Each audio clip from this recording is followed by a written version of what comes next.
Whatever. What's up, people? My name is Tim Black. Welcome to the Tim Black Show.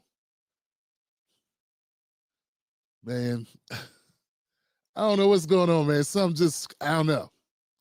I don't know why this thing is, yo, things are crazy. Can you hear me? Is that working? I don't even know, man. Hey, man, look, man, I'm just riding along. It's, letting the powers that be do what it do. I don't control the universe. Whatever's going on is going on, man. I don't know. Let me know what you want me to do. You know what I'm saying? Are we doing a show tonight or what are we doing? Yeah? Let me in on it. You know what I'm saying? Is a bat gonna fly through my studio? What's gonna happen? I mean, I don't wanna, I don't want to get presumptuous and think I know what's going to happen. It's going to be a water main break. What's going to happen? Tornado coming? What's up, people? Man. All right, so if you're new to the show, this is the Tim Black Show. We do this all the time, most of the time. Give it up for my moderators, Buck Bewley and Black Mamba, y'all. Jesus.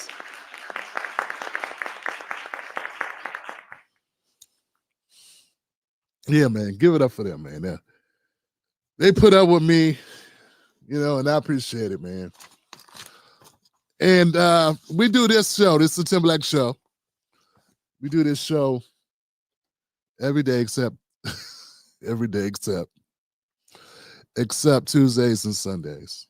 I'm sorry, Tuesdays and Saturdays. We were here yesterday, Tim. Today is Monday. So we try to make it happen here. We cover U.S. politics, breaking news, and Black culture. We're really proud of our work. We hope that you'll be proud of it too and share it on your profiles. So, and if you could hit like now, that would be great because that helps us in the algorithm, Johnson. Yeah, that helps us in the algorithm. So they say. I really don't think there's much help for us, but since I'm not sure, why not? Why not? So this is where the old heads come to get their politics. This is where the black old heads go. No, I don't know. I really don't know. But we do skew older. We're 35. We have the coveted demographic of 35 to 65. So give it up for that. Yeah. That's right. Got the older group. We got the seasoned people here who have been around. That's different. That's why, if you haven't been beat up, brutalized, and by life, then you probably don't, need to be here because this probably won't, you probably won't relate to it. You know what I'm saying? If you're all green and optimistic about life, this probably is not the show for you because we just tell the deadpan truth here. And sometimes it's funny because, the truth hurts, but it beats the lie. That was my first book. The truth hurts, but it beats a lie. Some relationships, believe it or not. So since I managed to stay married, what the hell? I mean, if Steve could put out 3 books, he'd been married 3 times. I mean, what?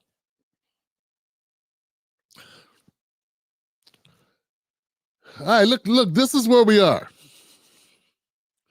Let me see, man. Let me see who's in the building, man. I gotta know. I need to know if anybody's here, Yo, what's up, Woggy? What's up, James Allen? True Sigma.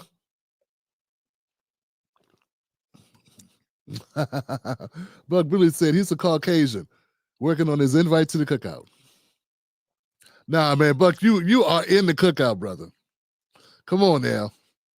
Buck been a friend of the Tim Black Show since before you could have a badge on your profile, man. Buck's been Buck got me Buck and the Tim Black Wolfpack.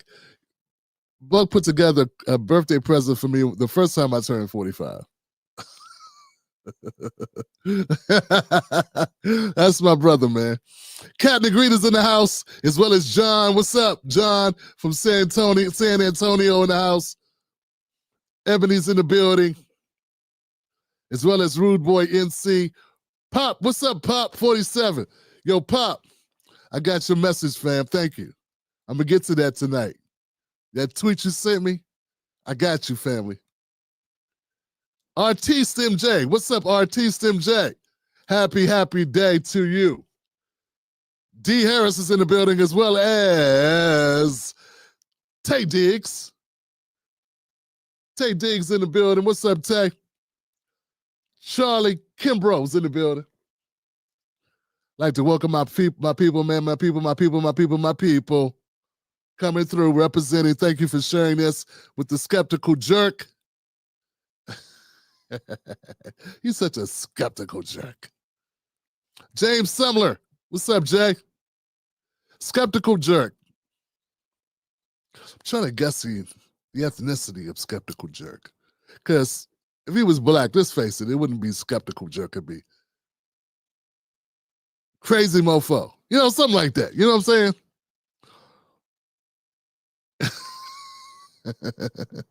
Yo, what is up? S. Brown, Timothy Colson. Timothy Colson's in the building, as well as Honestly Telling. Thank you, Honestly Telling. Honestly Telling. I'm telling honestly. I'm telling. Tyrone, what's up, Tyrone? Roll. Yeah, man. And my people that came through, thank you guys, man. I had a scare today with the PC, man. It could not, my boot system could not find my hard drive. So I had to go on my old tricks, man. Like I had to go back in time when I was a techie guy. What's up, Antonia? Yeah, I had to go back in time and like figure that out, yo. F12, Trust No Party, AT, Aretha, you know, and boot up with Herc Dog. I had to boot up and get to the BIOS, all this stuff, man. And I'm just happy it works, but it tells me I got to get an additional hard drive because I can't be going through that type of stress showtime. Elizabeth Lunny, what's happening, Elizabeth? Big Liz? Hey, Liz, how you doing, sis? All right. And that, my friends, is the end of the show. Thanks for coming here. Have a good evening.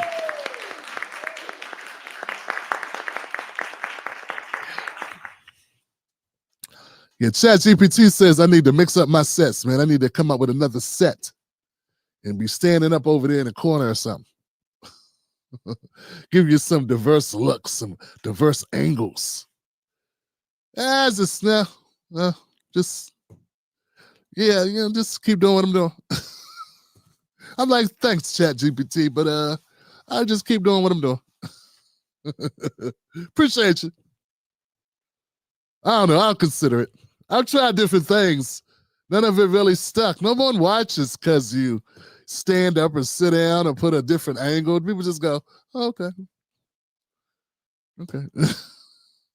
Nobody decides to watch a YouTube show based on aesthetics. John, what up? Yo, so let's do this, man. Tonight's show, Trump slips, truckers strike gold, and Democrats celebrate too soon. Man, can you believe that Trump's gone down to the polls? Trump's gone down to the polls, and the Democrats are celebrating, man. Yeah, rowdy group, man. Any sign of life, they just jumping up and down. You know? It's like they went to great adventures. You know, you can't take the Democrats nowhere. Take them to great adventures, they jump out the boat. It's my world. It's my world. That's how Chuck Schumer was today. Small world. Small world. Like, Chuck, dog, it's just a couple polls. And you can't tell them nothing, man. They so excited, they don't know what to do with themselves. I just want to tell him, I just want to remind him, you know, he's still polling higher than your entire party. But they don't want to hear that. You know what I'm saying? This is bad, Johnson. Bad, bad, bad, bad, bad, bad, bad, bad, bad, bad. Okay, let's get into it, fam. Let's get into the show. Once again, it's the Tim Black Show. The show is brought to you by the Legacy Mug. Tim Black's Legacy Mug. Now will be a good time to order while supplies last. Stop sitting on the fence. Order a mug. Go to timblackmug.com. This is the people over politics. Okay? You can put it in your microwave, put it in your dishwasher, put it in your face. It's a mean mug. Don't mean mug me. Go to timblackmug.com, get your mug. $20 to your door. West side? West side? East side? South side?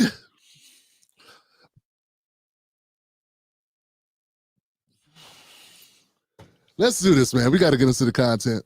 Nothing but love for the people that come through, man, representing like you do. This damn thing did not keep my stuff. I gotta add this stuff. Okay, so let's jump into the first videos of the day, Johnson. Should I break the ice? No, we'll come back. We'll come back and do the break the ice thing later. Let's jump into this. That's where we are. Next on deck with Tim Black. But here's what we know now. Shedeur Sanders being on that board to the 5th round was a joke. It's a travesty. I'm not saying he got to go in the first, but don't tell me that everybody in the draft is better than Shedeur Sanders, because I watched the damn games. I watched the Colorado games. I don't need to just review film and take scouts' word for it, okay? And even if we take their word for it, they all had him ranked much, much, much, much, much higher than this. Mel Kiper got this right when he said later, this is personal. This was not about football. It was personal. Because people looked at Shedeur Sanders for a lot of reasons. Different teams, and in different rounds, different teams looked at him differently. And they said, we find him undesirable. Yeah. We don't want him. It is personal. And you know what happens in the NFL where they use the word distraction is a 4-letter word, and every coach and every executive can utter distraction. They just don't have the guts ever in the NFL to come out and say that somebody's a distraction. And they didn't want the distraction that they think Shedeur Sanders and the entire Sanders family was going to become. They don't have the stones in the NFL to ever say that out loud, so they hide behind other garbage. It was personal, and it was awkward to watch. Yeah, and next on deck with... And you know what? I'm not going to knock Wilbon for making that statement. I mean, if that's what he truly believes, you know, that's what it is. You know, they think it was a personality issue, or they thought he would just suck all the air out the room. You know, and Deion Sanders, every little thing, he could hold a press conference, and it might be detrimental to the league. But at the end of the day, if that's what they thought, why is he in here at all? You know, why did he get picked at all, if that's the case? Did something change? That's why it gets to me. It's like, I have a problem with it, because if what you're saying is he's bad for the league, he didn't get better for the league because you took him later. You did that for a reason, and it just seems, you know, yeah, you can't have a car because we don't trust you to drive the car. And then you know, give him the car anyway. Made him wait till 11:30, but you gave him the car. He may have missed the movie, but he can go hang out with his friends anyway. So, you know, it's just... So if you think the guy's got a chip on his shoulder, one way to cure that is make him go from 1st round to 5th round. That'll give it a chip on the shoulder. Yeah, that won't make that won't make things more contentious at all, fam. Passive aggressive nonsense. It is what it is. It is what it is. I put out a video about it yesterday. Well, yesterday on live stream, we did it live. We covered it, and now it's out. It's doing really well. Shout out to the people that have watched it and shared it. If you haven't watched it, go check it out. I got an interesting take. I don't think it's I do my best not to watch other people's opinions on issues before I have my own, because I don't want to be my judgment to be clouded, frankly. But yeah, I just think it's a power move, and they're just demonstrating what they're doing, and there's a message being sent. It was a message, and if they didn't send a message, well, it don't matter. They sent a message. If it was intentional or not, a message has been sent, message received. We run this, is what they're saying. They're saying you players don't run it. Deion Sanders don't run it. Y'all don't run it. We run this. And it wasn't necessarily coaches. I'm saying it was the owners. The owners report to coaches. Well, yeah. No, coaches report to the owners. So, yeah. That's who you should be looking at, not necessarily the coaches of the teams. Because I don't think coaches of teams are going to risk, losing their jobs to go against what the owners want. So there it is, man. Let me know what y'all think in the comment section about this one. Shedeur Sanders. It's not the end of the world. It's not like we're deciding the future of Black America or white America, of America at all. It's not, no. This is sports. This is sports, but it's pop culture. And this impacts a lot of minds. You'll be, I don't think some people recognize that nothing happens in a silo. And then when something like this happens, there are ripple effects across the country, right? It impacts the psyche of people, of businesses all across the board. There are going to be people that are going to get, backlash from this, who aren't even related to the football industry. It's just that these types of things tend to have an impact on the culture at large, okay? So that's what I believe happens. I don't think, so some people dismiss cultural issues as if they don't matter. They don't realize it changes feelings. Changes how people feel about things, how we feel about each other. That's important. A lot of what we do in life depends on how we feel about one another, how we feel about ourselves, how we feel about the country, our relationship to the other people that walk around this earth. So, yeah, I can't make people understand that, but I know it to be true. One person having a bad day, got a loaded gun, can change a lot of people's lives just because they had a bad day. If you don't think that culture matters, one pissed off bus driver could ruin everyone's Christmas on that bus. Yeah. So yeah, I'm gonna leave it there. Not saying this is a fire, this is the end of days. Not saying that, but what I'm saying is it is significant. And just because you don't like football doesn't change the significance. All right, let's keep it moving, fam. What we got next? Tim Black. So now he's in office. First of all, just to get confirmed, he probably had to say a few things that he's not completely on the page with. But, he sat here and we talked for a long time. And he said to me at one point, he's talking about RFK Jr. He's going to get into some conversation about vaccines. He's going to go there. I said something about anti-vaxxer, and he said, "That's what you think I am?" And I said, "Yeah, I do." And that's coming from someone who's been called an anti-vaxxer a lot. And I'm, it's all how you define this. I don't think I'm an anti-vaxxer. I think vaccines are a great tool that we have. I just don't want everyone you come up with. I want to be able to make that decision for myself based on my personal health profile. He is a little more out there, I think, on lots of stuff. I mean, there's lots of stuff where I just can't go with him. But in general, do I think what he is saying as far as environmental toxins, that was the advice I gave him when he sat here, because he had been known as an environmental lawyer his whole life. I said, you got to connect these two things. You're known as a great environmentalist. You're just saying that the pollution is in our bodies from other things. It's not just what's in the air. It could be vaccines. And Not every vaccine, but who knows, in combination with all the other things that are in our body, mercury and fungus and x-rays. How many x-rays have you had? And electromagnetic energy, 50,000 chemicals we didn't have 50 years ago. We don't know what all these factors are, but when he says this is probably what's behind most of our health problems, that resonates with me. That's what's different about when I was a kid and the food was just, maybe it wasn't great, Wonder Bread, but most of it was just, it wasn't processed.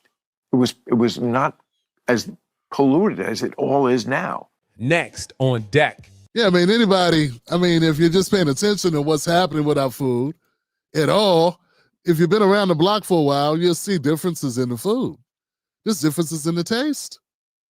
Just is. There's differences in the way America, the lifestyles. There's differences in the size of the children. There's differences in everything. I mean, I keep bringing up chicken wings because DC, the DMV, DC in particular, and parts of Maryland, very popular are the chicken wings and mambo sauce, right? That's our thing here in the DC area. Baltimore crabs, we love crabs here in Maryland too. Maryland crabs, but the wings, the mambo sauce, the chicken wings, that's like a staple of this area. And just the transition from the normal size wing that makes sense that you see on the chicken to what they got now, which is a baby leg. Got a couple baby legs with some cartilage. I don't know what's going on here. The chicken wings look more like turkey wings now. What did they put in the chicken wings? So, like, to not see that and be like, how could you not? And these are conversations all of us have had. We've had conversations with family and friends. We ain't, we might not be biological lawyers or environmental lawyers or whatever RFK is, but we've seen it and been like, what's that? What was in it? But can we say definitively that whatever's in it is bad for us or is causing a particular condition? Now we're starting to get into whatever. And my thing about it, man, and I'm going to stick to my guns on RFK Jr. I like that we got somebody questioning the status quo. Yeah, you know what I'm saying? I like that.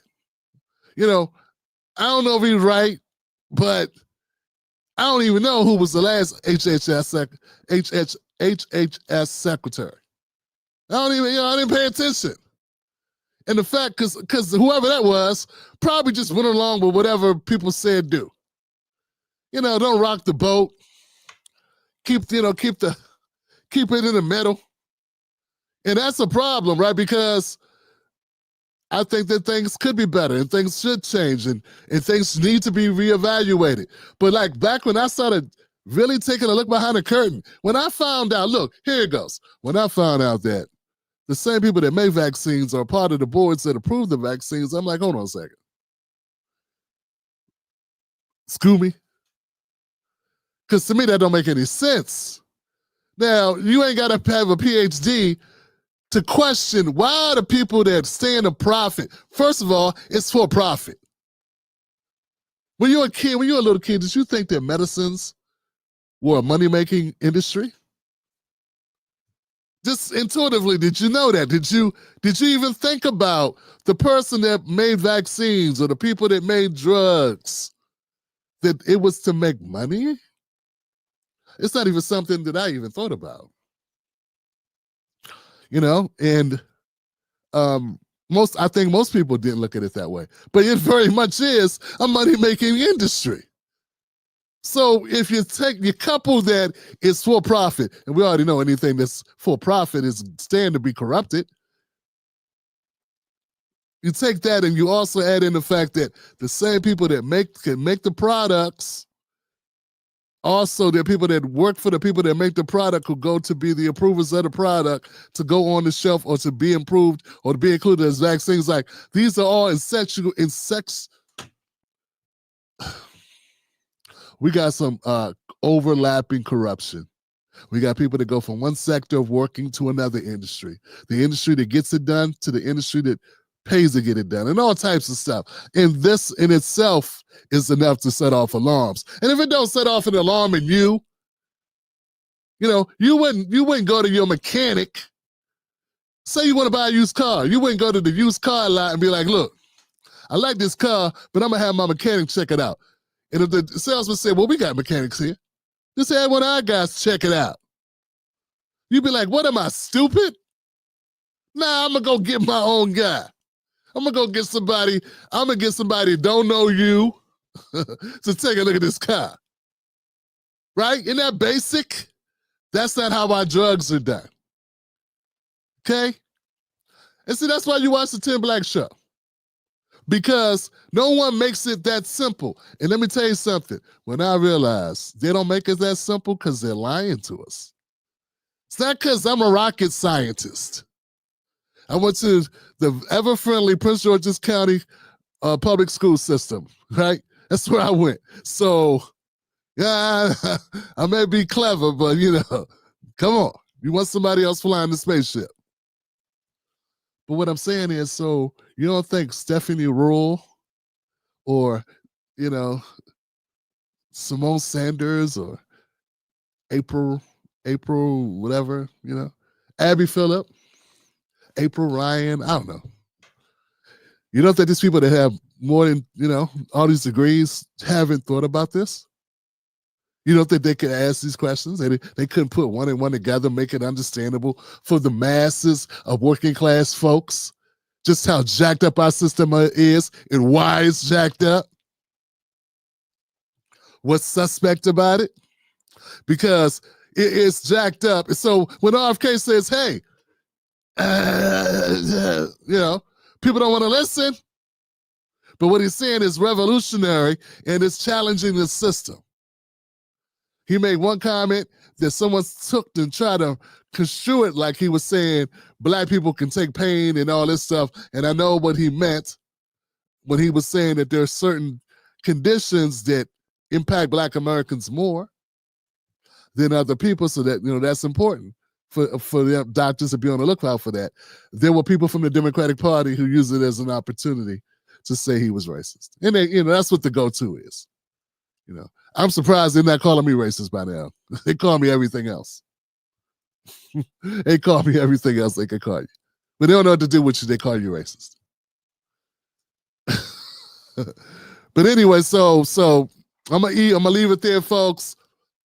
A healthy amount of skepticism about our drugs, pharmaceutical, big pharma is not only expected, but it's smart. And I think if you don't, the reason why you're not questioning it, if you don't question this, because you don't know enough about it. Because almost anything in America, if you looked into it, you'd be appalled. If you knew how anything worked, from our zoos to how we price goods and services, to just name something. Reason why you are comfortable in life is you don't want to, you don't know. And look, that's how it is. Like, there's so many things we don't even want to know because we be like, look, don't ruin it for me. Honestly, the first time I figured out what a how a hot dog was made. What's it called? A splizzy? A blizzy? First time I realized what a blizzy was, like, what's a blizzy, son? What's that? He looked at me like, you old man, you old guy here. But, the first time you didn't even want to, I didn't even want anybody to talk to me about hot dogs. Stop telling me about what's in my ham smoke. I don't want to know. Let me enjoy my damn ham smoke in peace. Let me get my carcinogens in peace, please. Well, you know what? You feel the same way just about all types of stuff, if you knew about it. All types of things, from the soap that you put on, the toothpaste you put in your mouth, the how close you stand to the microwave, like all types of stuff. All right, I'm good. I'm done scaring you. You might feel like you're watching Fox News. So I scared you. All right. Next story. With Tim Black. This is not a media failure. This is a failure of the Democratic Party. And I just sort of the virtue signaling that some people have done to try to say that the media missed this story. They didn't miss this story.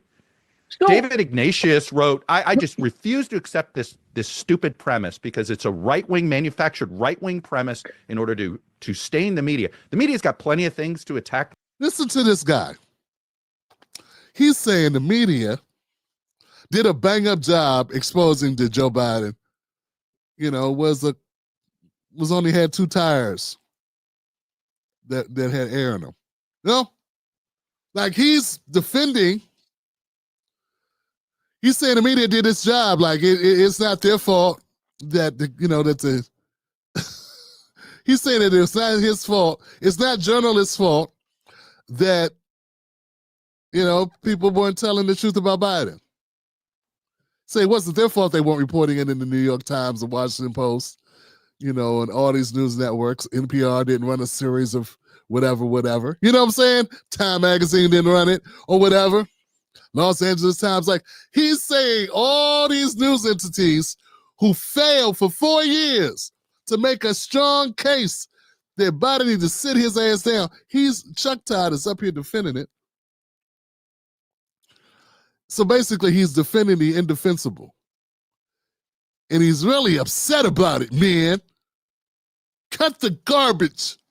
We work hard and we did our best. It's the administration's fault. Oh, so now they got to police themselves. Nah, Chuck, you jackass. It's up to the media to expose the rich and the powerful. You're the watchdogs of society. Now you're putting it on the people that's supposed to be watched to tell you that they dirty. That's what you're saying? Oh, come on. No wonder why Chuck Todd doesn't work anywhere right now. This stupid premise because it's a right-wing, manufactured right-wing premise in order to stain the media. The media's got plenty of things to attack them for, and there are MSNBC and CNN and pundits that absolutely carried water for Joe Biden, but they're not journalists.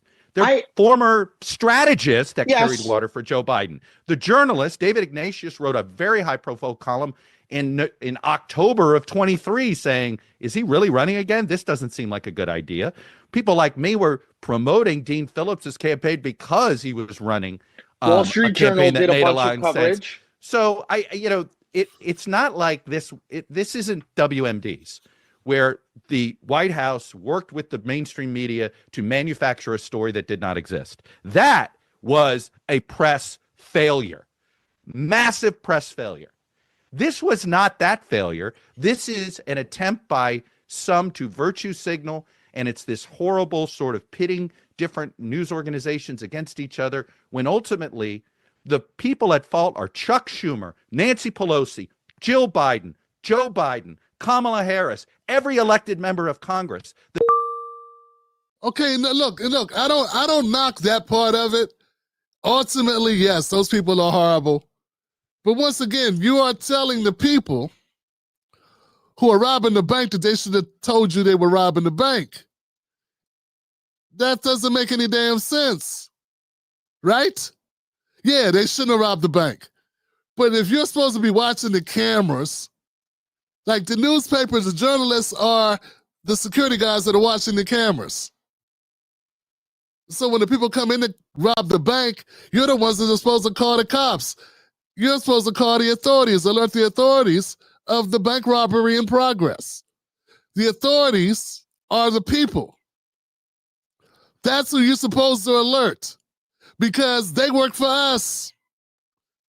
So Chuck Todd is carrying water once again for these people. And Chuck, if you were so hardcore going in, exposing all this nonsense, all of the lies, why weren't you this vehement and loud? See how he put this video out? Look how easily he put this video out with this guy, I forget his name. And no diss to him, I've seen him before. Why Chris Cezilla, whatever. Why not as vocal and as bold and as passionate back then when they were in office, when you could have been exposing them in real time, Chuck? See, I don't look, man, everybody can't be a hero. I get it. Everybody ain't cut for it. Everybody ain't built like this. They're not built for it. They're not built for this. I get that. But don't be sitting up here trying to rewrite history like you didn't have an opportunity to be that guy. You weren't that guy. Because if you were that guy, we would have heard about it. I would have heard about it, Todd. If you were jumping out the gym going, Kamala Harris is a liar, and Joe Biden is a scumbag, and Joe Biden is a city, it's a decrepit ass. If you were vocal like you are now, look at him, guys. Right now, he's got the vein in the forehead going. Look at him. Was he that angry those 4 years Biden was in office? Or did he talk shit drunk at cocktail parties with his rich friends about what do they think they're doing? Put that phone down. I thought they took all the phones. Don't record me, you bastards. Yo, that's not being gutsy, Chuck. So I did not see the level of emotion, the level of passion about exposing these people until they're out of the office. And now you're doing it only because you're independent and you get an opportunity to get some people on your Substack.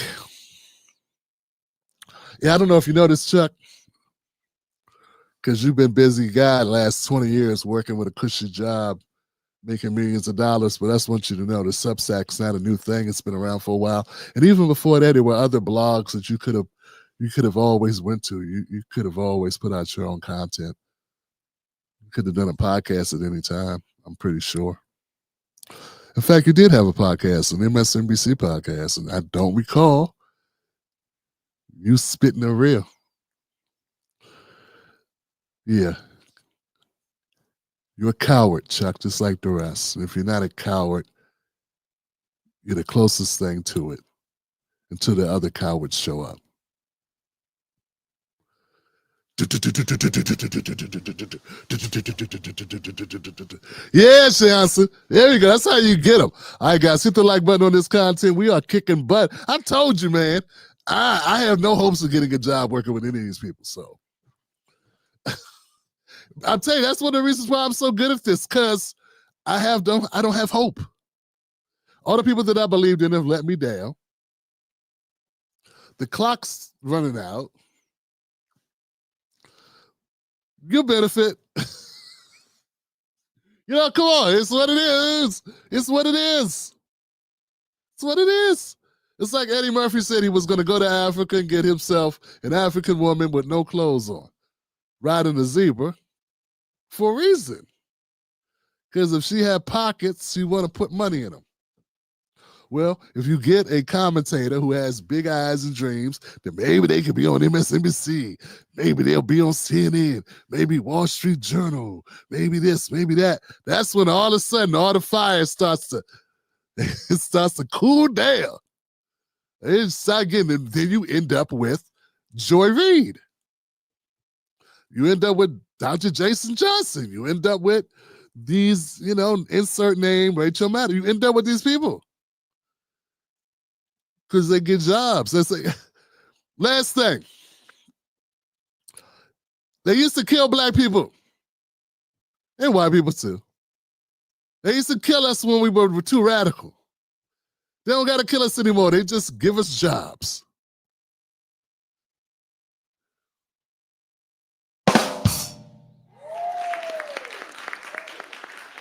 Now, don't get it twisted. Turn down the job, well, then they see step one. All right, now. It's the reason why Tariq Nasheed is like, I'm not the leader. We ain't got no leader. We ain't got no leader. Everybody lead themselves. All right, let's keep it going, fam. What's next? I'm still talking like somebody else has my editing. I don't remember, so yeah, it's fun. Let's go. It's this horrible sort of pitting different news organizations against each other. Every elected member. Black's BS detector. Tim Black's BS detector. Next on deck with Tim Black. White House has put up about 100 posters of what they say are unauthorized immigrants who have been arrested for violent crimes. You can see them there. They put them up on the driveway of the White House. If you look here, that's the West Wing just at the forefront, the executive mansion itself to the left. But what's particularly noteworthy about this location is it is right directly behind the positions where TV correspondents do their hits from the White House lawn. So therefore, no matter what network you're on, that includes MSNBC, if you're doing a hit from the White House right now, those pictures will be behind you. The White House doing a briefing in about a half hour about what they're doing here. Next on deck with Tim Black. Look, I'm kind of upset, man. I'm upset because I don't have my clip. But I got to tell you, this is a good time for my second installment of The King of Petty. Yes, the King of Petty. Donald Trump had to put signs up of undocumented people that have been, I don't know, are they convicted? I don't know what's going on here. But he had to put the signs up in order to prove a point. Look at all these horrible child touchers that you wanted to let be free and roam amongst us. Yeah, nothing moves faster. No minds are changed faster than people that actually have to deal with the things that they think they don't have to deal with. Like, how can I say this? A lot of the people that are talking smack about these people being arrested, saying that they need to be free and all this stuff, and we need to give them due process. They feel a lot different if it was their child. Feel a lot different. You'd be like, why were they even here? You quickly get to that when it's you. And see, what people don't understand, there's a lot of people in America who have been touched by a lot of these lawless issues, unlawful issues that have happened. Their lives have been touched. My life has been touched by this on a personal basis, that I'm forever changed. Everyone in my family is forever changed. And we got people that haven't experienced that, having the microphone and doing a lot of talking. So until someone breaks in your house and puts you, holds a gun on you, or until you lose a loved one senselessly, you're going to have a certain attitude. So it's petty, but I ain't saying it's wrong, because they don't want people to realize that this is a messy business, and that sometimes nobody's hands are 100% clean. You know what I'm saying? This is one of those times when no one's hands are 100% clean. But on one side of the ball, there are lives in the balance. And it would be a good idea maybe to consider that those lives in the balance could be your life. And most people don't think about it that way because, they live somewhere where things are nice. For instance, most of our Congress people, they don't live in a situation where it could be them, They're doing okay, but let them live somewhere where when their children are being hunted like gazelles by the lions, then there'd be a different story. That's when things change. Things get a little bit different when it's you. Yeah, I don't have a problem with this. No problem at all. Put them on the line. If you're on the line and you didn't do anything, well, sue. And I'm sure there are a lot of lawyers that will take up your case if you didn't do anything, if you've been wrongfully outed here on the White House lawn. But if you haven't been wrongfully outed, then what I want to protect your privacy for? I mean, it's open to the public. Anyone can get the names. All they can do is Google. You can find out the names in your neighborhood, who's doing what. And you can do the same thing to alert your neighbors to what's going on. In fact, that's what the website's doing. We got websites all across the country that are doing this. You know that there were Democrats today who were upset that the White House did this. Meanwhile, this information is public information that anybody can Google and go to the website and see for themselves. So it's already displayed like, boom, it's not hidden. You can do it right now. You can go to the website right now and look up all the offenders in your town. Spooky. And all of a sudden, nobody wants to do it because, why? Because it gives you an uncomfortable feeling, but you're more in touch with what's going on in this country. You're more in touch with what's going on in your neighborhood, and that these things are present. It's not just somebody else. It could be you. And when we start thinking about things like that, about what could be to us, what could happen to us, then we become a little bit different. Now, all of a sudden, it's not xenophobia. Maybe it's just good old prevention. You know, as a person who couldn't go to a nightclub in the 90s without getting patted down for guns, you know, for a reason, they were shooting mofos up in there. Stop living in La La Land. There are people here doing bad things from different places in the world where they do bad things all the time, where that's where they were raised, around people doing bad things. And voila, they haven't been to therapy. So it is what it is. But yeah, let's give Donald Trump and his administration the King Petty Award, because it's kind of petty. But I don't have a problem with it. All right, let's keep it moving, Johnson. Woo. About to get crazy. See, if you're doing a hit from the White House right now, those pictures will be behind you. The White House doing a briefing in about a half hour about what they're doing here. Next on deck with Tim Black. Look, I started in the Border Patrol in 1984. I've been at this for over 40 years. I worked for 6 presidents, starting with Ronald Reagan. I got to ask you guys, I don't know what the Democrats were thinking. I know what the White House was thinking. They're thinking, we're going to put Tom out here and Tom's going to tell y'all what it is. But I'm going to say this. Democrats talking mess on these shows all weekend. Simone Sanders and Michael Steele, Al Sharpton, reading off cue cards with them people. This was for you because you done unleashed the Kraken. Tom Homan is a Kraken, sir. Ladies and gentlemen, Tom Homan does not play games. He goes for the jugular. And in these couple of clips, Tom Homan, the border czar, he's not like Kamala. Kamala's like, I don't call me the border czar. I'm not the border czar. No. Tom's like, yes, I'm the border czar. I'm the border czar. And we believe we're going to go get you and throw your ass out. We're going to throw you out of here. We're going to throw you and put the first thing smoking. See you back to where you came from. Put you out of here. Tom's very happy. He's very happy doing his job. Last thing you Democrats wanted was to mess with Tom Homan. Here he is, unleashing the Kraken. We're talking smackdowns. Get him, Tom. They're doing here. Next on deck with Tim Black. Look, I started in the Border Patrol in 1984. I've been at this for over 40 years. I worked for 6 presidents, starting with Ronald Reagan.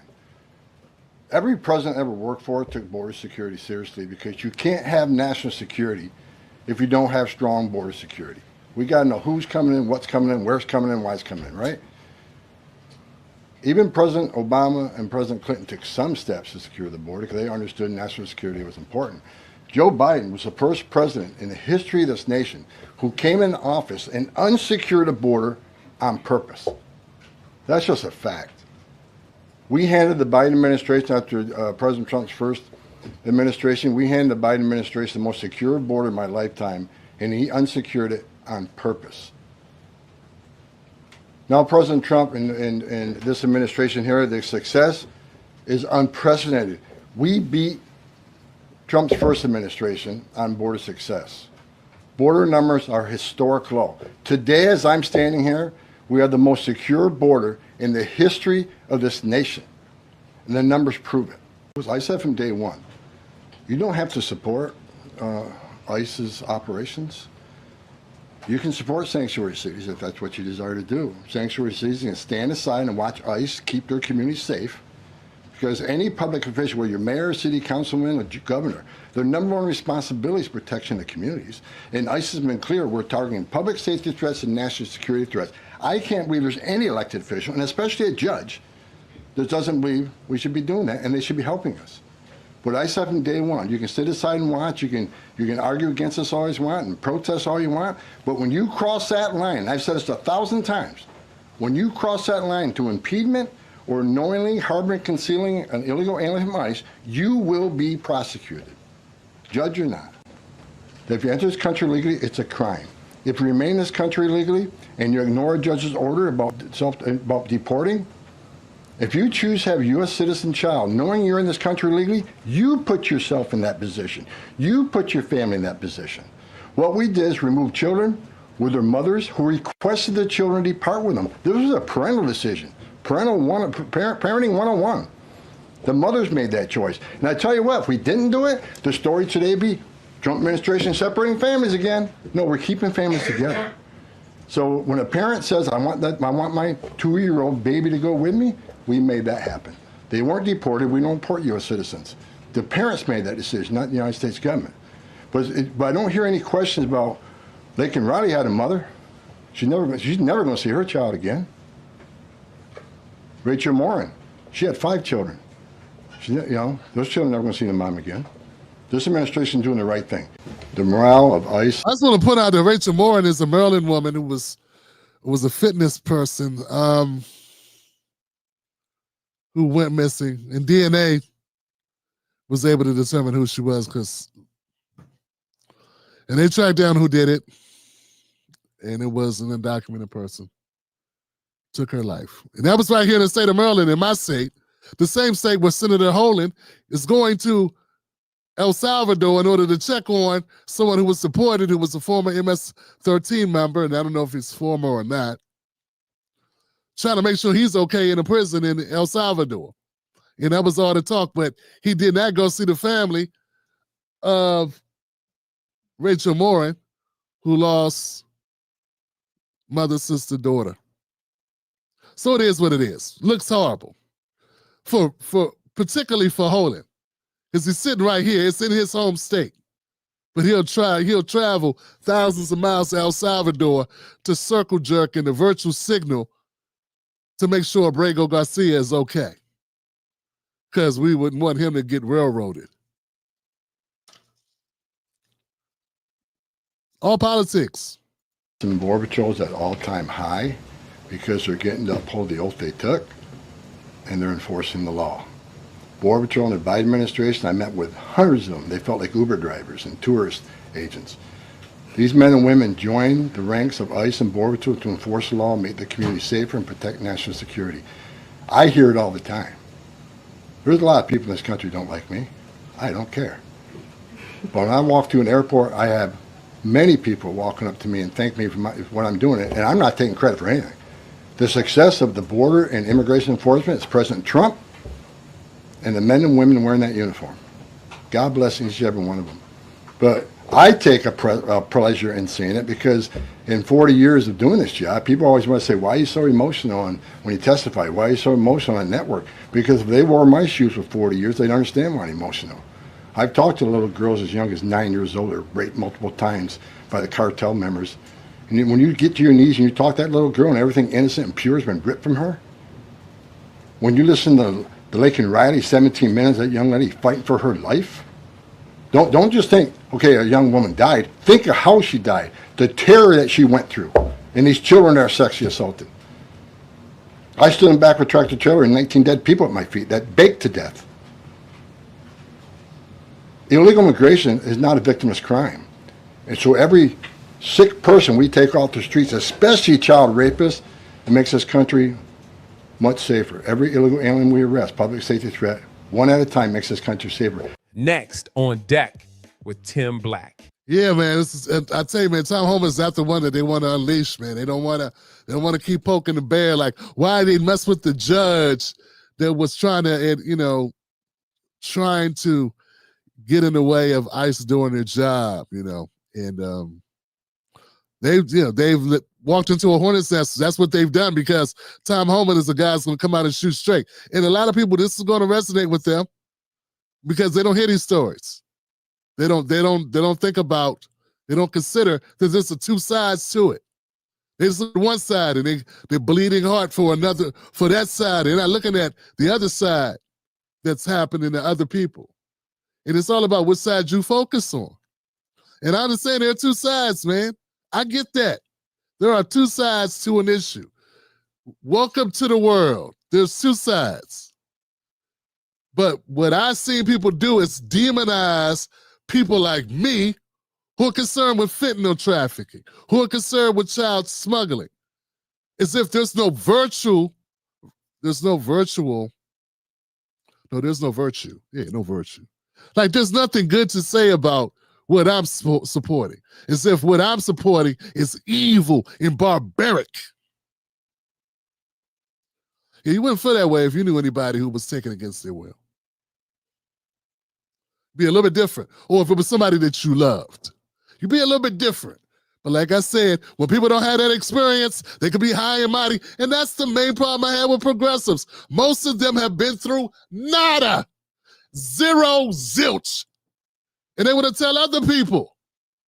They want to tell the blacks. They really feel us. And then what do? They go jump in front and start organizations making money off our pain and our struggle. They don't even do that's the courtesy of letting us run the organizations. It's all money making. Lame. And they had the audacity to look down their nose and talk down to other people who know what's going on in this world, who have lived with it, who've gone through it. So it is what it is, man. I'm glad he's having a conversation. But yeah, I do realize that it's not a one-sided argument, not a totally one-sided argument. There are stories you're going to hear about people in other countries that will rip your heart out, man, that will really make you lose sleep. Hearing about what's going on in Venezuela or what's going on in, I don't know, Nicaragua, for instance. I get it. Guess what? There are stories that you can hear that's going on in Chicago, Illinois right now, and you don't want to hear them. There's stories going on in Southeast Uptown right now, in D.C. right here, 20 minutes, 15 minutes from the White House that you don't want to hear about. They got a bunch of goofies that want to make it about other countries and what's going on. And yeah, you're right. America's done some horrible things. You're right. And there's some horrible things being done right now in America. Help me with that. Want to help with that? Maybe this video is about that. So the reason why they got a problem with what I'm saying is because I'm effective. Because if I was ineffective, would nobody care what I said? No one cares if what you're saying doesn't resonate. But when you start resonating, when you start moving masses, when you start to affect the thoughts of others, they see that. They see somebody, you can say what you want to say. You can say what you want to say, but I know of what I speak, and there's data out there to support it. And until the numbers change, until the data changes, I'm going to continue to speak my mind. When you increase immigration, black men go to jail more.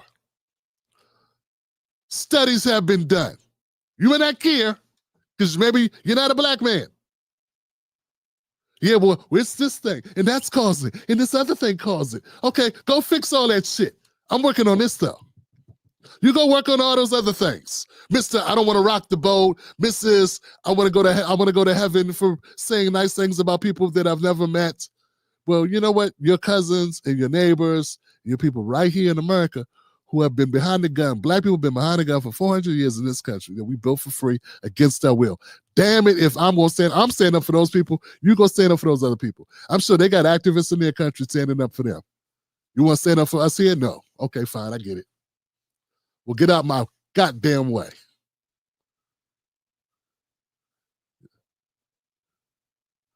We busy over here. Should cake ass. All right, let's go on to the next thing. Let's go to the next thing. Okay, so this is great. So my next thing, I want to thank my brother, Pope. I think it's Pop.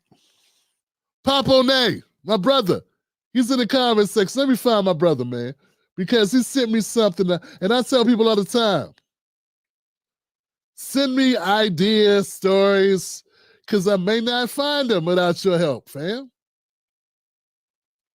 It is, you know what I'm saying? Like, it's so much information out here, so much going on. You know what I'm saying? I appreciate y'all. There he is, my brother, Pop O'Nay. Paponea. Paponea sent me something on Twitter, right?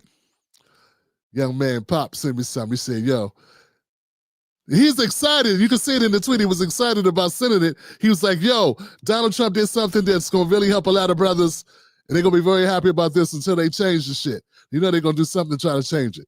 They're going to take him to court or something. But for right now, let's go ahead and have a conversation, Pope. I appreciate you, Paponea. Check it out, y'all.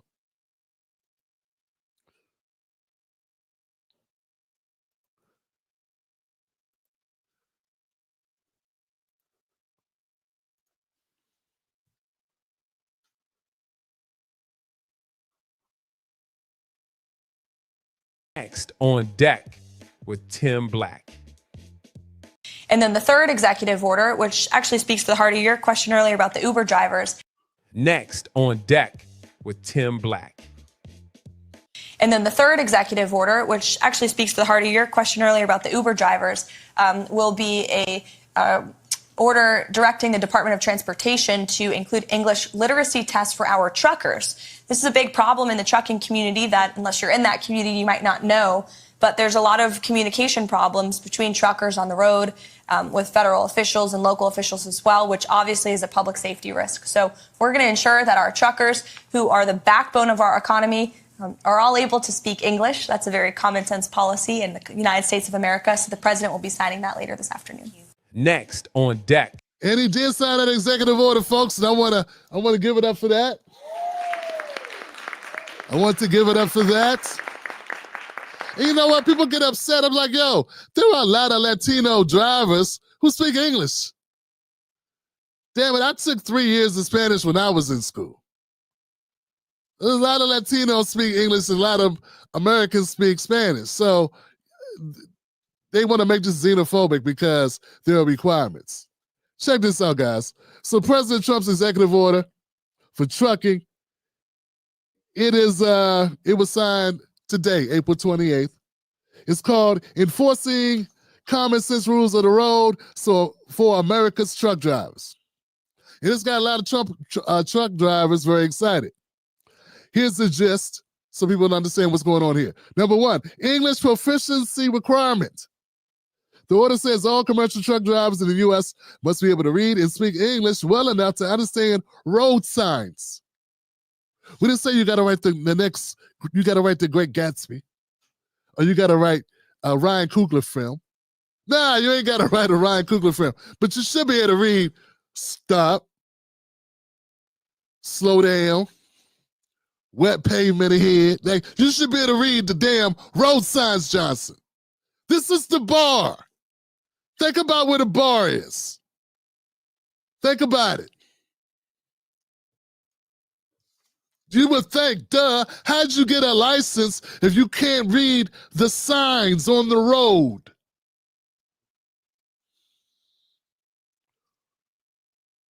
You're supposed to be able to talk to cops and inspectors and follow directions in places like border checkpoints or way stations.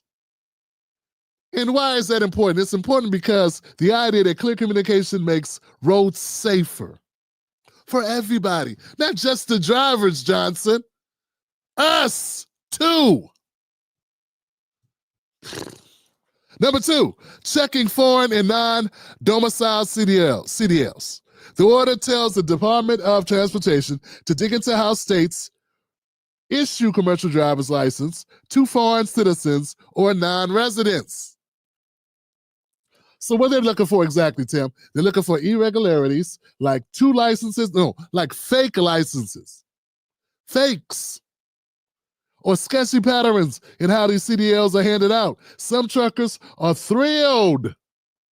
They're thrilled because they've been frustrated by what they see as labor dumping. Foreign drivers getting CDLs too easily and driving down wages by working for lower pay.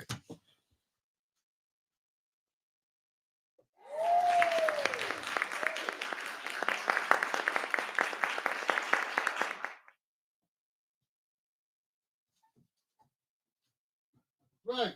That's right, damn it.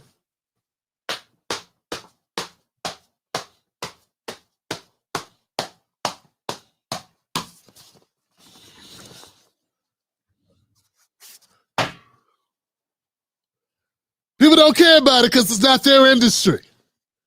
Yeah, I got all these progressives pissed off. Johnson. What if somebody was running down the cost of their advertising on their shit YouTube channels? Then they'd be different. Yeah, if there's CPMs, there's CTAs,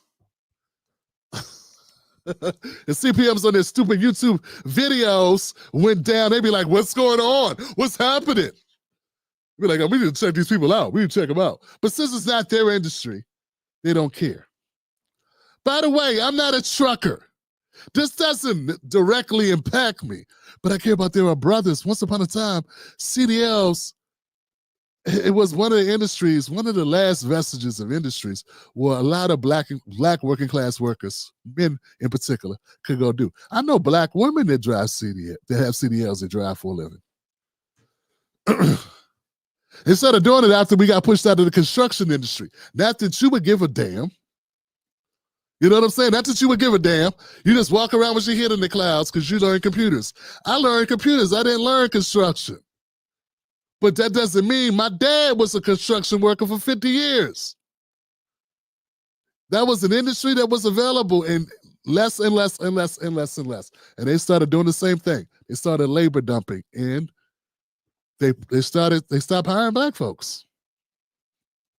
Free country, choose who you want. They also stopped hiring the whites too. Hence the Tea Party. Keep telling you, man, we behind the curve on this. We've been listening to Al Sharpton and Jesse Jackson and Jim Clyburn and these jackasses who are getting their money together from their nonprofit organizations. They don't work regular jobs. Next, easing regulatory burdens. The order also promises to look for ways to cut red tape, improve working conditions for truckers within 60 days. This could mean fewer annoying rules or better enforcements for existing ones. So why are they happy, Johnson? Put it in a nutshell, Tim. Why are so many truckers happy about this executive order? Well, safety first. Many drivers, especially owner-operators, feel the English rule will stop accidents caused by drivers who can't read signs or communicate on emergencies. 2, protects jobs. The CDL audit is a big win for truckers who've been vocal about foreign drivers undercutting their pay and less hassle. The promise of fewer regulations has truckers hopeful for a smoother workday, though they're very cautious since details are still unclear. So what happens next? Well, the Department of Transportation, led by Secretary Sean Duffy, has 60 days to update inspection rules and start the CDL review. But give it up for that. For right now, it stands. And for right now, we got some truckers that are very damn happy. And I'm happy for you. One step into the right direction is still a step, Johnson.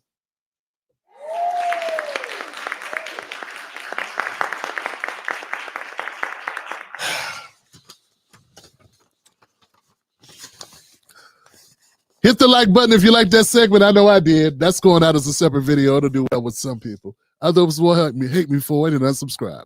But there will be some who will come join. Say it's common sense. It's common sense. Yeah. Next.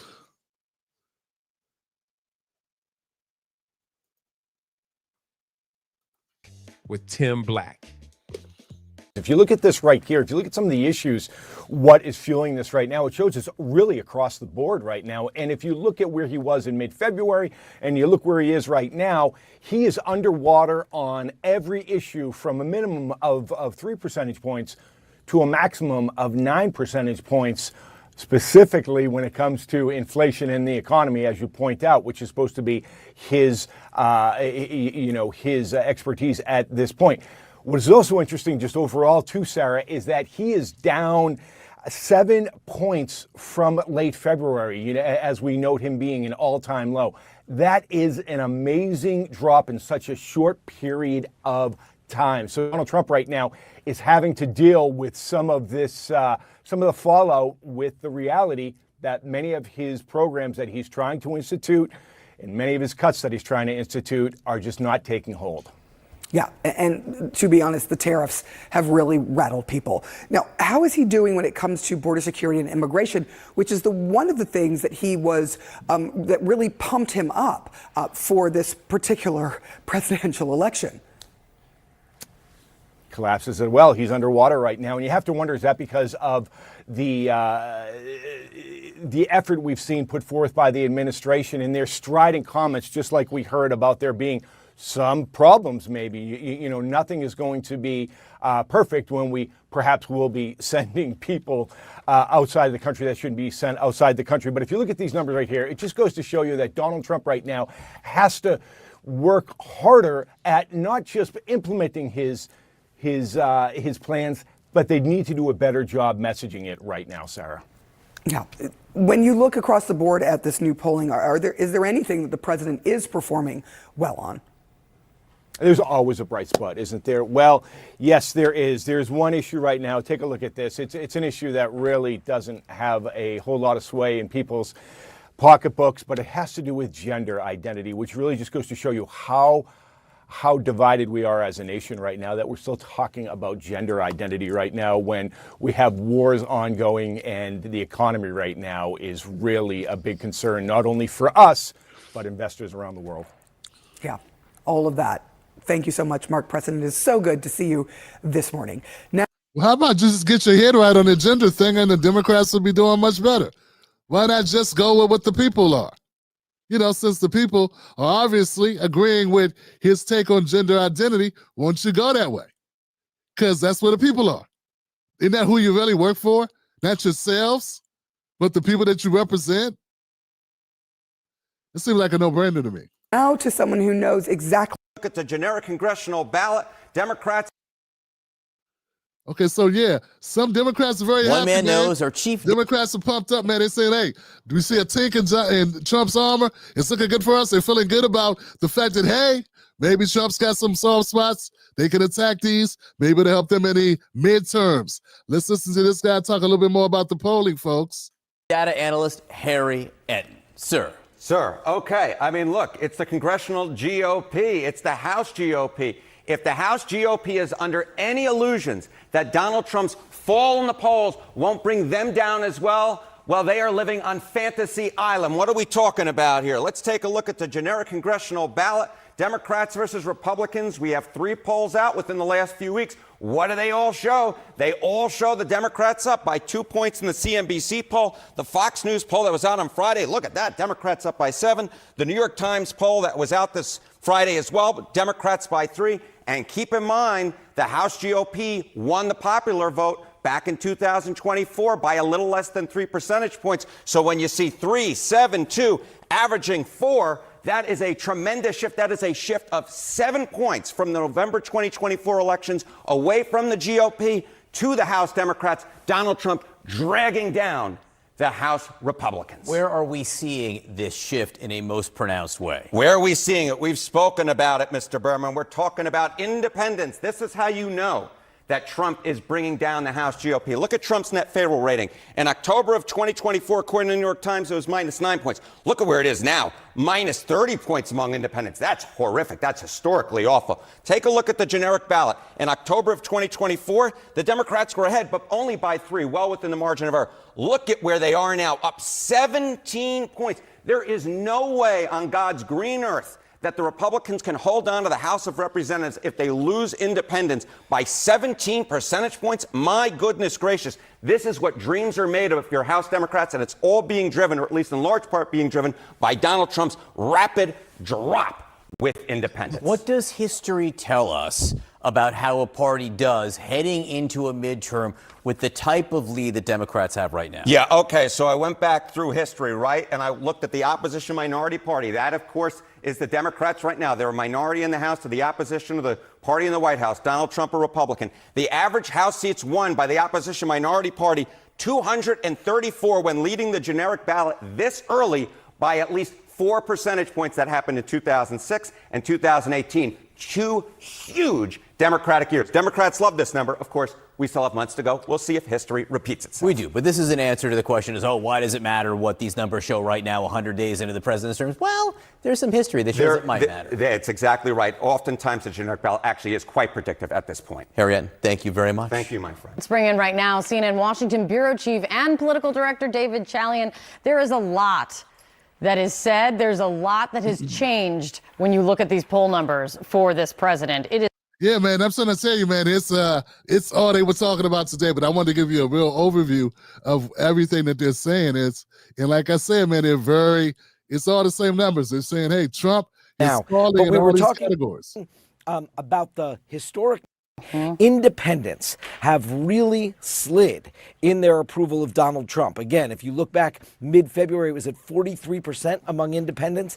That is all the way down 12 points now to only 31% approval among independents. That becomes a political problem, if not necessarily for Donald Trump, perhaps for his party, who has to face voters in the midterm elections a year and a half from now. But we were talking about the historic nature of that. And if you stack up his approval rating now to all of his modern day predecessors, you see that 41% approval is at the bottom of the list, Kate. Just take a look at all those numbers there. Everyone else at this point in their presidency, including Donald Trump himself 8 years ago, had a higher mark than he has today. Yeah, Johnson. I don't think there's any way that you can deny the reality here. Here goes. Let me come out of here, guys. I think we're done. The numbers. Yeah, let me come out of here. Look, you can't deny it. It's what it is. He's sticking up the place at the moment. And I think just based on my coverage, man, we do this.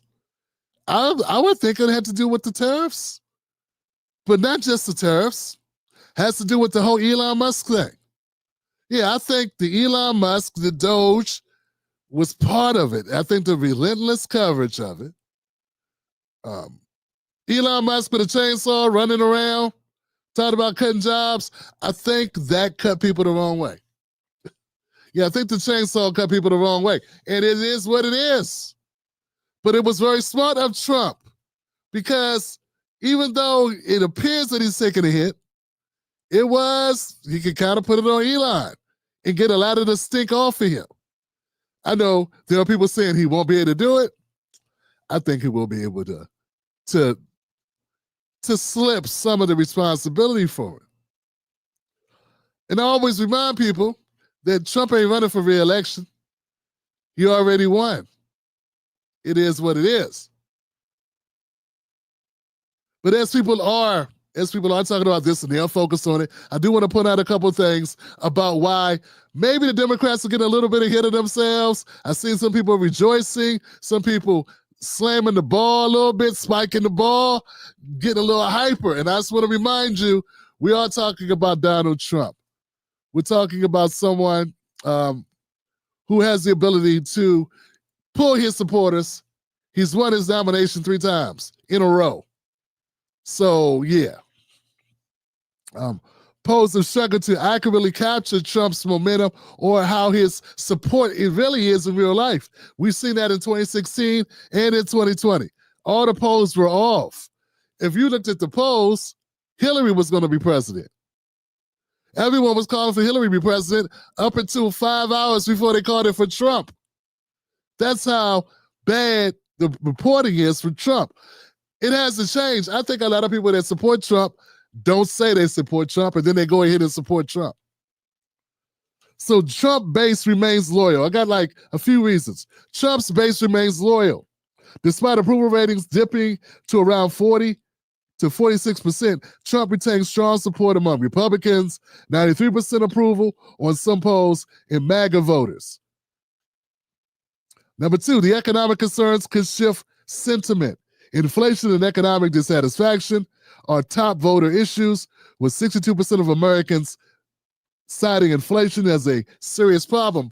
But all you got to do is turn around the inflation, and all of a sudden, because that's a numbers thing. And if the numbers go the other way, so does the sentiment. Yeah, you go from being like, what's this guy doing, to, damn, look at what this guy's doing. And all it would take is for numbers to go the other way. And also, Another reason why Democrats shouldn't be so angsty, so ready to throw a party right away. Don't call the dancers just yet to come by and jump out your cake, Democrats. You're still vastly unpopular.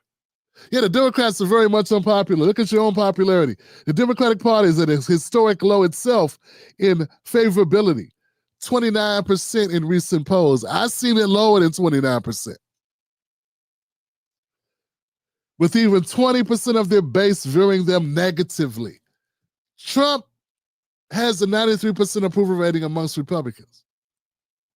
His base still sees him favorably. That's not the case with Democrats. You would think it was when you look at the coverage the way that they've been talking. All those clips I just showed you, they leave out that Trump's people are happier with Trump than Democrats are happy with Democrats. And if you got people that watch corporate media, well, you can kind of understand why they have a more negative opinion of Trump. But when you ask them about their own people, they're not excited. They're not pumped up about Pete Buttigieg and Kamala. No, they're not. The midterm dynamics favor the out party. Historical trends show the party out of power often gains in midterms, as seen in recent special election wins for Democrats. However, they're not predictive of 2026 outcomes, and Trump's agenda could energize GOP voters if framed as under attack, negating the current polling. So, yeah, like whenever someone's in, we're always looking for somebody on the outside to come in and right the ship. So that's the benefit that you have. When you don't have the ball, people are always quicker to say, hey, maybe these other guys should get a shot. We've seen you do this for almost 2 years. Let's give somebody else a chance. Well, 18 months. It'll be 18 months at that time. Policy wins could reverse trends. Once again, if we get some wins, all Trump got to do is get some wins under his belt, and then everything looks different. All the people that say they didn't like it, well, things change. How's the song go? First you didn't know me, now you all on me. That's how it works. That's what the independents will do. Partisan divide, mass broad appeal. While Democrats overwhelmingly disapprove of Trump, 87 to 91% in polls, his approval among independents, 33 to 37%, even a slight uptick amongst Democrats, 9% in some surveys, suggests he retains crossover potential. I don't see any crossover potential in the AOC. Yeah, people keep saying AOC's the heir apparent. Yeah, contrary to your popular opinion, Bernie is not the guy. Okay? Okay. So people keep mentioning AOC, but AOC does not have crossover appeal. And we got time until the 26 midterms. So you got 18 months. A lot can change in 6 weeks. Hell, things can change in 6 days. Talk about 16, 18 months? Come on, let's be real. But hey, we got to operate in where we are right now. So where we are right now, this is the story. And I'm down with and not support reporting the news as it is right now. And if you're looking at where it is right now, Trump's not looking so hot. In fact, I'm going to tell y'all something, guys. I'm okay with that. Hey, I'm not here to support Trump. I'm not a Republican. I'm an independent, and I'm going with whoever has the best deal for my folks. That's how we all should be. We should all be looking at who has the better deal, who's offering us the most. We should stop giving our votes to Democrats automatically. Doesn't mean you don't go with them if they give you a better offer. But just like you went with them, you should pull that offer if the offer doesn't materialize. I don't want to hear a bunch of la, la, la, la, la. I don't want to hear that. Well, we were trying to do it. I don't want to hear that. So if Trump is under the gun, maybe that makes Trump produce more. Maybe if Trump feels like, hey, he's going to lose some people in the midterms, maybe that'll make him go into his bag of tricks. See, what I don't like and what I think is horrible is we got a number of people that root against the country they live in as if they have a dual passport somewhere. Yeah, I don't quite get it. Maybe you have to have kids and grandkids in this country and have your blood in the soil if your ancestors here in this country, to feel like maybe you should work on the country that you're in. Yeah, maybe you want to cut and go be like some of the tethers that come to America and then complain about a place they weren't born in, that they're not even citizens in yet. But if you're gonna stay here, it'd be kind of a good idea to kind of get behind the home team. And what I'm saying is, hey, if Trump has his back against the wall, maybe that makes him produce. And I'm down for him being more productive. I don't want him to have an easy ride. And what I do not want is I don't want Black Americans. I was worried about this. I don't want Trump doing what Democrats do, which is virtual signal to Black people. And we go, I don't want us doing that. Working class Americans, no matter what color you are, where you come from, whose comb you use, or if you have no comb, no need for a comb. I don't want you exhaling. Your name is not Angela Bassett, nor Whitney Houston, rest her soul. Don't be waiting to exhale. Just because somebody said some shit, make them produce. And I want Trump to have to produce results. So I didn't want him to virtual signal. I didn't want him to put Tim Scott in damn cabinet. Like, that's going to do something. Give Biden Donald's a job. I don't care about that. I don't care about when we going to learn Black faces in high places don't mean anything for the rest of us. White people already know that. They know there's so many white people getting jobs that don't have nothing to do with how well Black white people do. Working class white people know. They know it don't matter. We need to learn that. What we've been learning is corruption don't have a skin color. What we've been finding out is stabbing us in the back, goes, anybody can do that. So my thing is, fine. Yes, Trump's not doing well. You conservative guys are horrible. You won't call it what it is. You made a couple missteps. Some things didn't go right. The turf thing, he's not really explaining that. It's not crystal clear to everyone how that works. Kevin O'Leary and the other guy went out and talked, and I don't know if it really stuck. You know? I don't know if it stuck with everybody that tariffs were the win that Trump says they are going to be. People want instant gratification. Half of them tariffs ain't even go into effect, and people still pissed off. They ain't seen nothing even go up yet. They already upset and panicking. That's the nature of what people do. But yeah, there have been some missteps. If you can't admit that, well, maybe you're just rooting for teams, man. Root for the people. Root for your pocket. Root for your family. Root for your neighborhood. Root for your community. Don't root for parties. Don't be like the Democrats. They sat around with Biden's economy worse than our economy is right now. They were all quiet. All of them. Throw a rock and hit one of these liberals or progressives in the head. They were quiet as hell. The economy was in the toilet. It was worse than it is now. And were they complaining about it? No, they were silent. They were just as happy because the rule was, if you're a Democrat, you can't complain about nothing that was happening under your administration. They all carried water. Bunch of lames. Now they got something to say. This is up compared to how it was on Biden, you dumb hack. But don't be like them, because being like them is not the answer. That ain't going to help your children or your grandkids or your parents. Now, do better than that. Demand performance.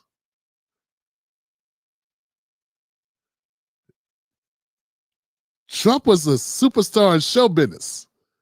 It ain't show friends, it's show business. To show us a business. But just to kind of reiterate the fact that the Democrats don't have much to say, they should shut up, that they are not in any position to be calling this a win or be calling it like they're doing well, or even if this looks good for them in a momentary snapshot of time. They're not in a position to say much, folks. Yeah, I think it's only right for me to remind you of reality here.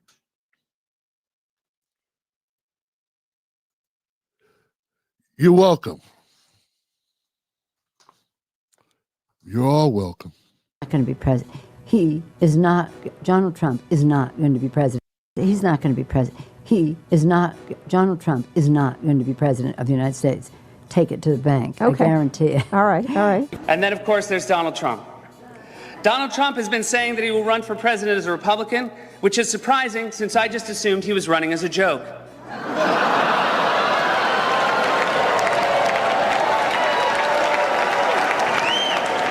Donald Trump, just last week, he confirmed to the National Review that he is again considering a run in 2016.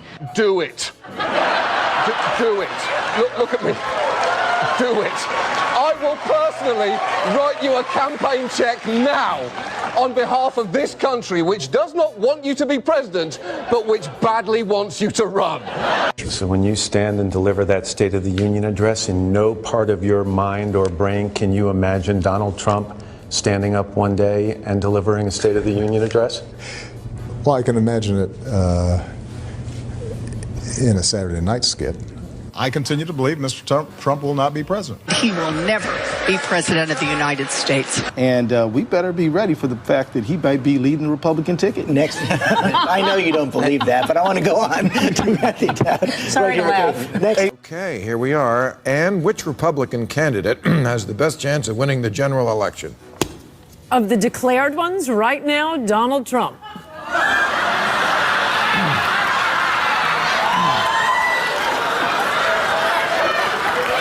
And so, right now, Mr. Trump, to answer your call for political honesty, I just want to say, you're not going to be president, all right? It's been fun. It's been great. I love you. But come on, buddy. All, let's say, cow poo-poo aside, there is zero chance we'll be seeing you being sworn in on the Capitol steps with your hand on a giant golden Bible. I'll make a prediction, though, for you. And I don't really get into predictions much, but this one I'll go way out on a limb. Donald Trump will never, ever be president of the United States. That Trump should not be in this race. He's an absurdity. He is a travesty. I just noticed there are a couple of people in here that we don't even see anymore. Like, haven't seen this guy in 10 years. In Matt Lauer, he got exposed for being a perv. He's been gone for 5 years. It's hilarious. Donald Trump will never be elected president of the United States. Donald Trump is the here today, gone tomorrow candidate for president of the United States. Donald Trump is not going to be president of the United States. Ever respectful of the fact that the people have not voted, he's not going to be president of the United States. Let's be clear. Donald Trump will lose the election. I mean, he had a really good chance to be different and really have a chance to change things, but he doesn't do the work. He's lazy. We talk about him every day, and we continuously bash him. He's not going to be the president. Don't worry about it. Exactly. And we're coming to a point where if you're Hillary Clinton, you're honestly probably starting to think about not just whether you will win, but how big your win will be. And then you say that Donald Trump has the best day in the entire world, completely outperforms expectations, and he wins all of the toss-up states. He wins all 5 of those states, plus that electoral college vote in Maine that he's after. If he wins all of the toss-ups, which would be insane because nobody wins all of the toss-up states, even if Donald Trump did win all... Man, this is so painful, man, but I want you to keep watching. Keep watching. These people all still have jobs. They all still employed, and they're all still talking and giving their shitty opinions. All of the toss-up states, he would still lose. To be a wake-up call to the Republican Party. Despite Boris thinking that Donald Trump could win New York, like this guy's got a podcast now. It's got like millions of followers on his podcast. He's so dumb. He's such an idiot. There are slugs dying of salt shaking on someone's steps at Virginia Beach, at a beach house in Virginia Beach, that have more brains than this guy. But he's got a very successful podcast. The presidential race is over. Could I just cut through? I have one thing to say, one thing only. And that is that this race is over. Tomorrow morning, the money will dry up. The Republicans will start to hide. Trump has no place to go. This race, effectively, as of tonight, is no longer a presidential race. I mean, everything I know about presidential politics, and I've been through 5 of them, I've never seen one like this. This race is over. You might as well accept it. And the question now is, how do you minimize damage? And the only way you can do that, it seems to me, is to try to grab hold of some old conservative value things and do what Mondale did in '84, which was try to save a few people down ballot. But as far as Donald Trump's concerned, it will never, ever, ever happen. President Obama will go down as perhaps the worst president in the history of the United States! Exclamation point at real Donald Trump. Well, at real Donald Trump, at least I will go down as a president. And it's like this. President-elect of the United States, Donald John Trump.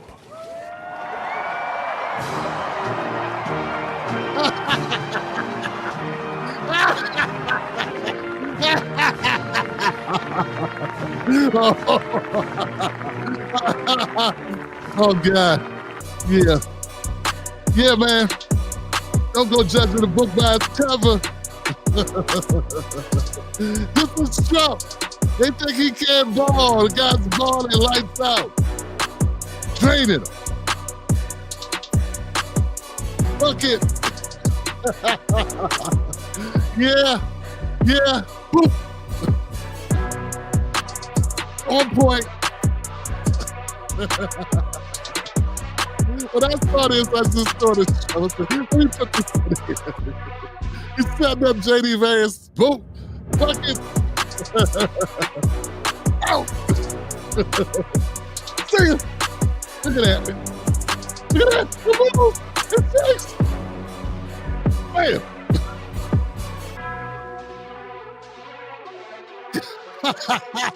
Oh, look how Stockton got it.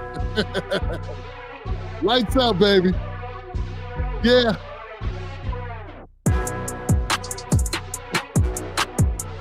What I'm trying to tell you, man, is you have no idea. He would get different defense. Look, guys, check it out, check it out. Look. At the end of the day, the Democratic Party is in no way a party that could ever get on a soapbox and talk down to anyone about anything at any time. They're horrible. Their last 2 nominations for their party show it all. Look, they don't even have primaries in their party. And they rigged their own primaries. Last time they didn't even have one. So they're not the people, they're not in a position to ever gloat, pound their chest, or pretend that they should be respected by anyone who actually keeps score. At the end of the day, Donald Trump has won his primary 3 times in a row, run his nomination 3 times in a row. He beat out career politicians and took the win. In this video, and we only talk about the one election. I didn't even have time to put in the second win that he had. So it is what it is. All that being said, let's make him earn it. Let's make him put some wins on the board for us, because it doesn't matter how much they win. It's about if the people can win. That's what the game should be about. All right, folks, my name is Tim Black. Thank you for joining us tonight. Had a great time, as always. Become a member of the Tim Black Wolfpack by going to Tim Black, join TimBlack.com, or find me on Patreon. It's Tim's Take Live. Join us, become a member, starting at only $5 a month. You can do this. I think we got something unique going on here with this show. We got a great community of people that support this. You keep it real. Send your story ideas to me. Either DM me on the respective social media platforms, or hit me up at tim@timblacktv.com. All right, guys, let's go to the comment section, see what we got.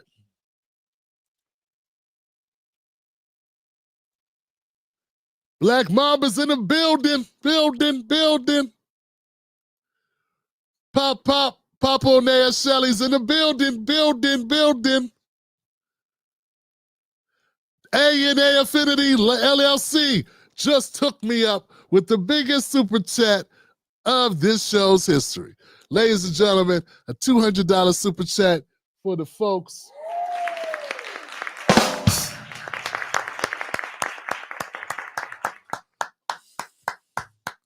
That is the largest super chat this show has ever gotten. And I've been doing this 13 years. Thank you, A&A Affinity LLC, for supporting the Tim Black Show, man. We appreciate you. I'm glad you love the show. Thank you. Thank you for your support. And we hope to keep making you proud, too. Damn, that's amazing. That's amazing. Great work as always, Tim. Salute. Ibn Sabil.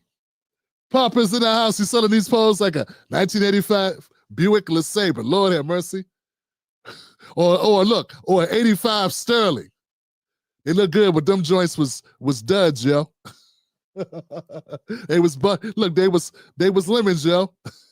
See, it was looking like a QVC clearance sale. Yes, it was. Yes, it was. Fam, I got nothing to say, man. Look, I'm gonna get out of here. I got nothing but love for you. We'll be back on Wednesday with more content. Meanwhile, new videos coming out tomorrow. We're going to cut this one up. I'm going to dice this one up, put out single clips, guys. I got nothing but love for you. Remember, don't let anybody take your cornbread. Don't let anybody take your cornbread. Who's in the building? The Tim Black Wolfpack's in the building. Mr. Melody with the outstanding. Thank you, my friend. Percy BS says, outstanding, awesome. Thank you, my brother. I love the Tim Black BS Detector. Thank you, Versace. Broccoli. Yeah. And speaking of that, Black Rose, thank you, Black Rose. M. Flournoy. Flournoy, thank you. Thank you for the late replay. Replays count. Good night, everybody. Chubby Cheeks got moves. He was draining them, wasn't he? I was surprised, fam. Look, they talking all that smack, but at the end of the day, it's all about, I think it's all about what happens for the people. So that's where I'm going to keep that front and center. But folks, when they're up here bragging, they talking smack about how they're doing, Trump is dropping in the polls. Hey, man, I'm looking at what's going on in people's lives. And I think that's going to determine it. And may the best policies win. Tim Black's BS Detector. Tim Black's BS Detector. Tim Black's BS Detector. All right, guys, that's it. Don't let nobody take your cornbread. And as always, for my sweethearts, my loves, my angels, where are my girls at? Oh, there they go.